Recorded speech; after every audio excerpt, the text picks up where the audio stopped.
제가 이 채널에 사연을 적고 있는 이유는 해도 해도 너무했던 지난날의 일들을 이야기해 보려는 것이에요. 그저 평범하고 성실하게 열심히만 살고 싶었던 제 인생에 그런 날들이 올 것이라고는 상상도 하지 못했었는데요. 사람으로 인한 상처를 받고 보니 삶을 살아가려는 의지조차 사라져버리더라고요. 한때는 죽을 것만 같던 제 인생에 쓴 이야기들을 지금부터 하나하나 꺼내보도록 하겠습니다. 그럼 제 이야기를 끝까지 잘 들어봐 주세요. 제 인생은 지극히 평범했어요. 남들보다 튀는 것도 싫어했고 묵묵히 주어진 삶에 열심히만 살려고 노력했던 것 같아요. 어린 시절 집안 환경도 썩 좋지 않았고 부모님은 경제적인 문제로 많이 다투기도 하셨었는데 그런 모습을 보며 자라왔던 저는 꼭 안정적인 직장을 가져야겠다는 생각을 했습니다. 부모님은 작은 공장 하나를 운영하고 계셨었는데 사정이 점점 어려워지자 공장 문을 닫게 되었고 몇 안 되는 직원들 월급도 주지 못하는 사정이 이르렀었죠. 그 후에 아버지는 다른 공장에 취직을 하셨고 어머니는 물류센터에서 포장일 같은 것을 하기 시작하셨어요. 그런데 공장을 하며 진 빚과 주지 못한 직원들 월급 때문에 집에는 몇몇 사람들이 찾아와서 큰 소리 내기도 하셨습니다. 아니 이 사람들이 말이야 남의 돈 떼먹고 잘 살아도 되는 거야? 어? 죄송해요 사장님. 저희가 지금 열심히 돈 벌고 있으니까 매달 조금씩 갚아 나갈게요. 잘 살고 있긴요. 하루하루 발 뻗고 잠도 편히 못 자고 있어요. 너무 죄송합니다 사장님. 빌린 돈은 무슨 일이 있어도 꼭 갚겠습니다. 자식 앞에서 이런 험한 꼴을 보인 것이 미안하다고 하시며 눈물을 보이시는 부모님을 뵈며 제 마음도 정말 많이 아팠던 것 같아요. 부모님은 그 후에 정말 열심히 일을 하셨고 다른 사람에게 주지 못했던 돈을 한 푼, 두 푼 천천히 갚아나가기 시작하셨습니다. 그 덕분에 집안 살림은 너무너무 어려워졌지만 그래도 어떻게든 이 상황을 해결해 나가려고 하시는 부모님 모습이 보기 좋았어요. 그리고 몇 년 동안 지독하게 가난한 생활이 이어졌습니다. 제가 중고등학교에 다닐 때에는 옷 한 번, 신발 한 켤레 마음대로 사 신은 적이 없을 정도였었죠. 저는 그나마 그런 것에 별로 관심이 없어서 괜찮았지만 제 동생은 부모님을 원망하기도 하더군요. 동생은 저와 달리 꾸미는 것을 좋아했고 친구들과의 관계도 굉장히 좋은 지금 말로 하면 일명 인싸였거든요. 무슨 일이든 자신감이 있었고 하고 싶은 것도 많았습니다. 동생은 그때 제게 말했어요. 형은 이런 지긋지긋한 삶이 안 싫어? 너무나 평온한데? 그럼 어쩌겠어. 지금은 아무 못할 수가 없는데. 난 그래도 부모님이 열심히 일하시는 모습이 보기 좋아. 답답하네. 두고 봐. 나 고등학교만 졸업하고 바로 장사 시작해서 돈 많이 벌 거야. 이런 지긋지긋한 삶 다시는 살지 않을 거라고. 장사는 아무나 하냐? 학벌주의 시대에 고등학교만 졸업하고 무시당하지 말고 열심히 공부해서 대학에 갈 생각이나 해. 그래야 사회에서 인정받고 사람 노릇하며 살 수 있는 거라고. 동생의 생각은 저와 완전히 달랐습니다. 튀지 않고 평범하고 조용하게 살고 싶던 저하고는 반대로 동생은 장사를 해서 일찍 성공하고 싶었나 봐요. 그 말대로 저는 평범한 보통의 대학교에 진학한 것과는 반대로 동생은 고등학교 졸업 후 바로 식당 일을 배운다면서 숙식이 제공되는 곳에 취직을 했습니다. 학교에 다니면서 정말 아주 많이 힘들었던 제 삶과는 반대로 동생은 부모님께 용돈도 팍팍 드리고 유행하는 신발과 옷도 사 입으면서 재밌게 살고 있더군요. 과외에 알바까지 돈 한 푼에 찌들어 살던 제 인생하고는 완전히 달랐습니다. 동생은 사람들에게 무시도 당하고 몸도 너무너무 힘들지만 현재의 삶에 만족한다고 하면서 나중에는 제게 용돈까지 쥐어주더군요. 그 후로 저는 많은 생각을 하게 되었어요. 어떤 삶이 꼭 정답이라는 것이 없다는 것도 알게 되었고 제가 생각하는 것이 어쩌면 잘못된 생각이라는 느낌도 들더라고요. 하지만 사람의 성향은 쉽게 고쳐지지가 않잖아요. 저 역시도 마음속의 생각과는 다르게 삶은 전혀 변하지가 않았습니다. 대학교에서 마땅한 즐거운 일이 없어 그저 그렇게 지내던 저는 군대를 제대한 후에는 공무원 시험에 몰두했어요. 평생을 잘릴 고민 없이 안정적으로 다닐 수 있는 것이 공무원만한 게 없었으니까요.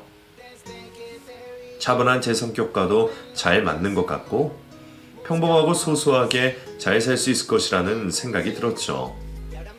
그 시기 즈음에 남동생 역시 군대를 다녀와 본격적으로 돈을 벌기 시작하더라고요. 중고 자동차도 한 대 뽑고 부모님의 빚도 갚아주는 것 같더니 결국 몇 년 만에 부모님의 남아있던 빚을 몽땅 다 갚아주고 말았습니다. 그때 동생의 눈빛에는 상당한 야망이 보였어요. 형, 두고 봐. 나는 솔직히 지금 엄청나게 힘들거든? 하루가 어떻게 지나가는지 모르게 살고 있어. 근데 반드시 이 생활이 보상받을 수 있을 거라고 생각해. 난 반드시 성공할 거야. 돈 걱정 없이 잘 살 거고 우리 가족도 행복하게 살 수 있도록 도와줄 거야. 동생의 이 말은 점점 현실로 다가가는 것 같더군요. 20대 중반의 나이에 저는 공무원이 되어 있었습니다. 월급이 많지는 않았지만 목이 잘릴 염려를 하지 않아도 되는 안정적인 직장인이었죠. 제 주변 몇 안 되는 친구들은 제 성격이 딱 맞는다고 하며 축하에 박수를 쳐주었고 저도 나름대로 만족하며 하루하루를 살아갔어요. 그러던 중 한 명의 여자와 연애도 하게 됩니다. 친구 녀석이 소개시켜준 여자였는데 작은 회사에 격리를 하던 밝은 미소의 여자였어요. 제게는 직장인이 되고 난 후에 첫 연애였기에 그녀에게 저의 온 마음을 다 주었지만 그녀는 왠지 그렇지 않은 것 같았습니다.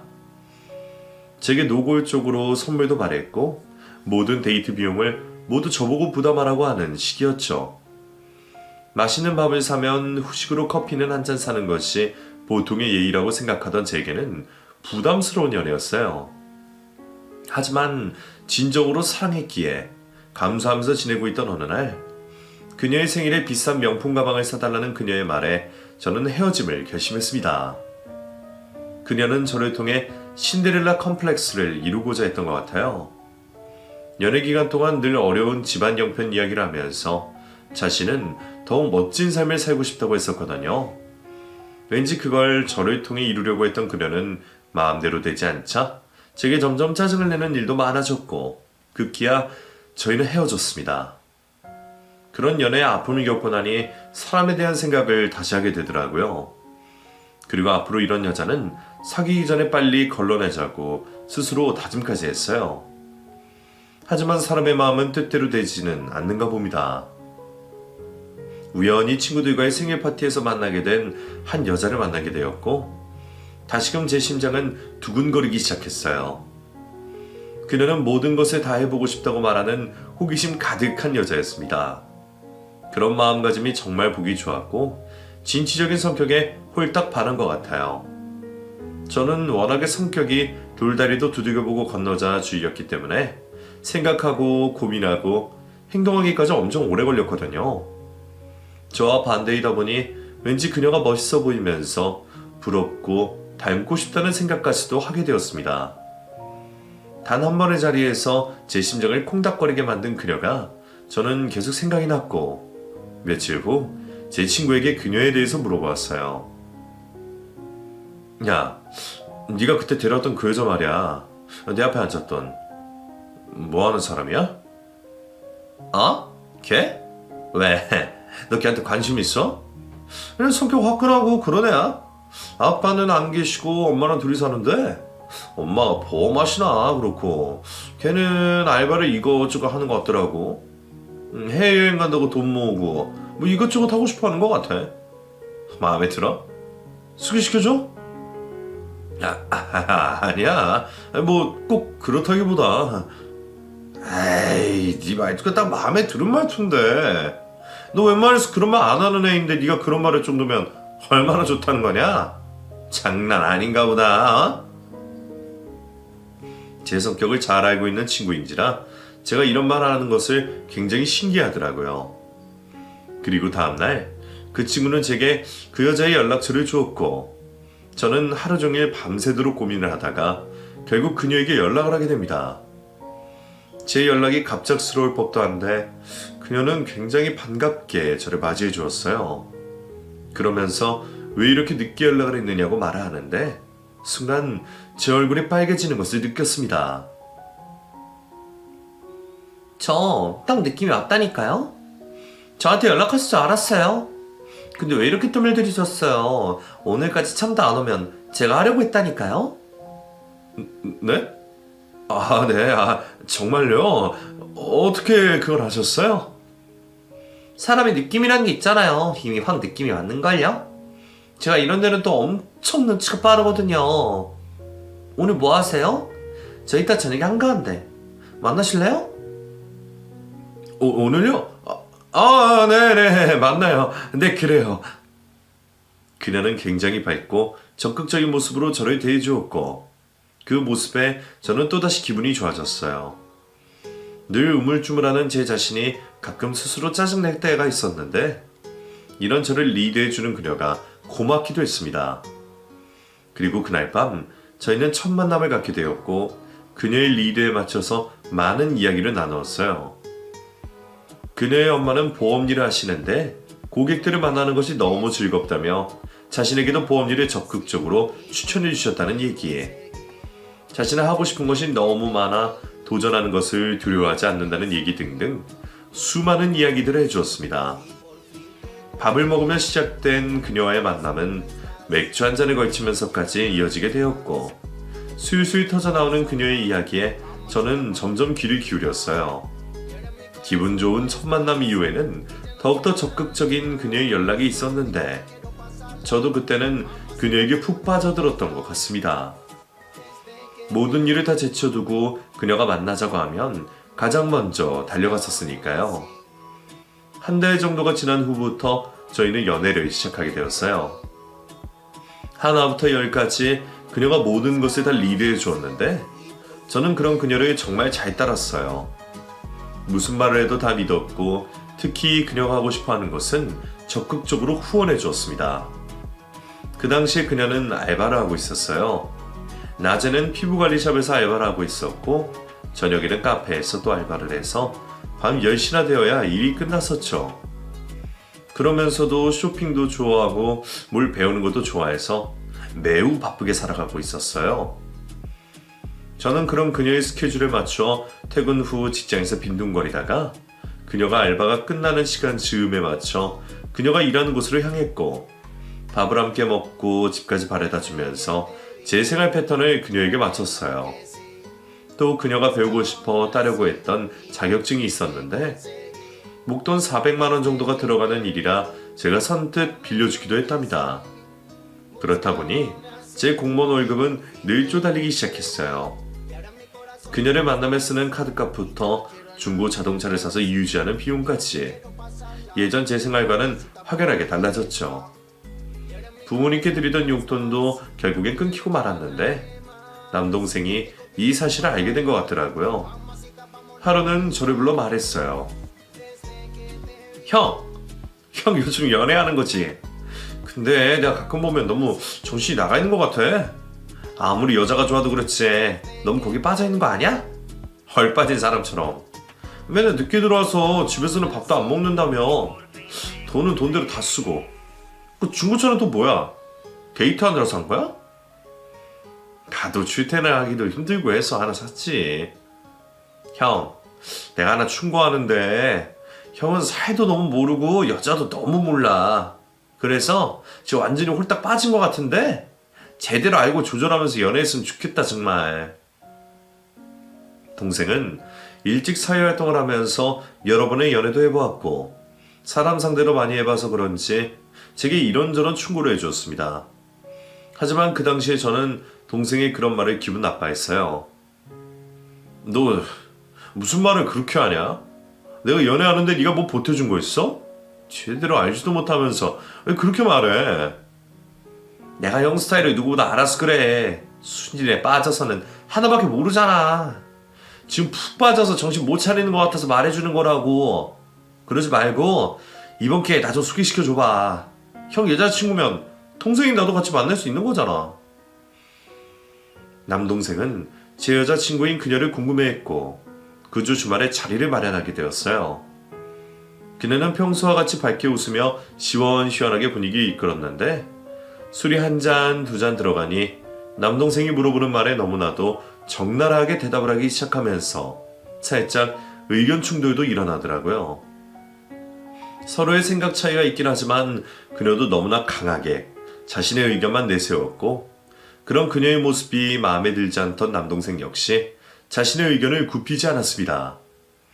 결국 그날 서로 기분이 나쁜 채로 자리가 끝이 났고 그녀도 남동생도 제게 불만을 토로했어요. 특히 남동생은 저는 그녀를 감당할 수 있는 그릇이 안 되는 것 같다면서 앞날의 불안한 기운이 감지한다는 말까지 했는데 그 말을 듣고 참을 수 없는 화가 오른 저는 남동생에게 심한 욕설과 함께 앞으로 다시는 제 일에 참견하지 말라고 했습니다. 그렇게 저는 남동생과 불화가 생기면서 서로 연락도 하지 않은 채로 세월은 흘러갔어요. 그러는 동안 저는 연애에 매진했고 그녀의 뱃속에는 아이가 생겨버렸죠. 서둘러 결혼 준비를 하게 되면서 서로의 집에 인사를 드렸고 조금씩 마음에 들지 않는 부분이 있었지만 모든 것을 감수하고 결혼을 하게 되었습니다. 결혼 후 생활은 제가 생각하고는 많이 달랐어요. 아내는 하루 종일 집에서 아이를 보는 것 자체를 매우 힘들어했어요. 우울증에 걸릴 것 같다며 하루에도 몇 번씩 제게 전화로 하소연을 하는 아내에게 저도 점점 지쳐가기 시작했나 봐요. 그런 아내를 위해 최대한 퇴근 후 일찍 집으로 가서 아이를 봐주고 아내를 자유롭게 해주었는데 그럴수록 아내의 귀가 시간은 점점 늦어지게 되었습니다. 처음에는 잠시 바깥 공기를 자유롭게 쐬고 온다며 마트에 간다고 하더니 나중에는 친구를 잠시 만난다고 하고 밤 늦게 들어오고 생일 파티 자리가 있다며 새벽 늦게 술에 취해 들어온 적도 있었어요. 아이의 분유를 먹이고 젖병을 소독하며 빨래를 개는 일까지 퇴근 후 제가 와서 하는데 아이까지 보고 있으니 저도 정말 죽겠더라고요. 힘든 부분을 아내에게 말해보았지만 워낙에 자신의 의사가 뚜렷하고 하고 싶은 일이 많은 아내는 제 의견을 받아들여주지 않았습니다. 그 후 아내는 아이가 자랄 때 온전히 곁에 있어 주기보다는 자신이 하고픈 일을 하기에 급급했어요. 돌이 바로 지나 어린이집에 맡기고는 화장품 방문 판매를 한다며 제 카드를 가지고 수십만 원에 이르는 화장품을 몇 차례나 걸쳐 사재기를 했고 손님을 만나야 한다면서 밤이고 주말이고 쉴 새 없이 밖으로 나다녔어요. 그러면서 돈이라도 벌었으면 좋았겠지만 돈을 벌기보다는 그렇게 돌아다니면서 쓴 돈이 훨씬 더 많아 온전하게 빚을 갚아야 하는 것은 제 몫이었습니다. 여보, 지난달 카드값 좀 봐봐. 이게 말이나 돼? 아니 이게 넌 뭐야? 화장품을 왜 이렇게 많이 산 거야? 이거 산 만큼 다 팔았어? 손님들한테 팔고 남은 돈은 어쨌냐고. 어? 아, 이거 우리 엄마가 보험하는 고객들한테 선물한다고 좀 달라고 하는데 그럼 어떡해? 그렇다고 그걸 우리 엄마 돈으로 받으면 되냐? 내가 겨우 그 정도 딸이야? 아니 그래도 이건 말이 안 되잖아. 한두 번도 아니고 내가 공무원 월급 뻔한데 이걸 다 어떻게 갚으라고. 몇 달째 계속 이러잖아 지금. 아, 치사한 놈. 쫌페이 같은 놈. 속이 그렇게 좁아서 앞으로 어떻게 사냐, 어? 맨날 생각하는 게 그렇게 좁으니 맨날 그 돈밖에 못 버는 거라고. 좀 더 넓게 생각할 수 없어? 세상은 넓고 할 일은 많다고. 내가 조금 있다가 돈 많이 벌어서 다 갚으면 될 거 아니야. 더럽고 치사해서. 아내의 행동에 저는 정말 많이 화가 났었어요. 어떻게 이런 식으로 제게 대할 수 있는 건지 이해가 되지 않더라고요. 아이 엄마라기보다는 홀로 편하게 하고 싶은 거 다 하고 사는 그런 사람 같았거든요. 하다못해 저도 배우고 싶던 바둑도 시간과 돈의 여력이 없어서 못하고 있었는데 말이죠. 어디 가서 얘기도 못하고 혼자 속으로만 끙끙대고 있던 차에 아버지 칠순잔치 날짜가 다가왔습니다. 남동생도 결혼을 바로 했었던지라 누구보다 아버지 칠순잔치를 보란듯이 잘해드리고 싶었던 모양이에요. 석 달 전부터 고급스러운 호텔 뷔페를 예약해서 이것도 하자 저것도 하자고 하던 남동생에게 저도 모르게 짜증이 확 나버렸어요. 야, 뭘 그렇게 많이 해? 무슨 공무원이 떼돈 버는 줄 아냐? 너가 식당하는 애랑 같은 줄 아냐고. 형, 왜 그래? 왜 그렇게 흥분을 해? 무슨 힘든 일 있어? 하나뿐이 아버지 칠순잔치인데 그럼 이 정도도 생각 안 했어? 평생 한 번뿐이라고. 힘들면 말해. 내가 다 내도 되니까. 뭐? 너 돈 좀 버니까 눈에 뵈는 게 없냐? 형도 무시하는 거야? 평소답지 않게 동생에게 화를 버럭 내고는 함께 있는 자리를 박차고 나가버렸어요. 그러자 동생은 저를 따라 나와 끝까지 무슨 일이 있는 거냐고 묻더군요. 그러면서 얼마 전에 아내가 동생 가게로까지 찾아가 돈을 빌려달라는 말을 했다는 거예요. 형, 도대체 무슨 일이야? 형수도 얼마 전에 가게에 와서 1,000만 원만 빌려달래서 빌려드렸는데 형한테는 말하지 말아달라고 하면서. 도대체 무슨 일이야? 어? 말해봐. 뭐? 형수가? 너한테까지 돈을 빌려? 아니 도대체. 저는 차마 집안에 있는 일을 동생에게 말할 수가 없었어요. 그리고 그날 밤 아내와 대판 싸움을 하며 그동안 아내가 했던 일들에 대해 알 수가 있었습니다. 아내는 화장품 방문 판매뿐만 아니라 다단계로 물건을 파는 일을 했다가 어마어마하게 빚을 지고는 그 빚에 쪼들려 카드로 돌려막기를 했고 제 동생에게까지 손을 벌렸던 것이었어요.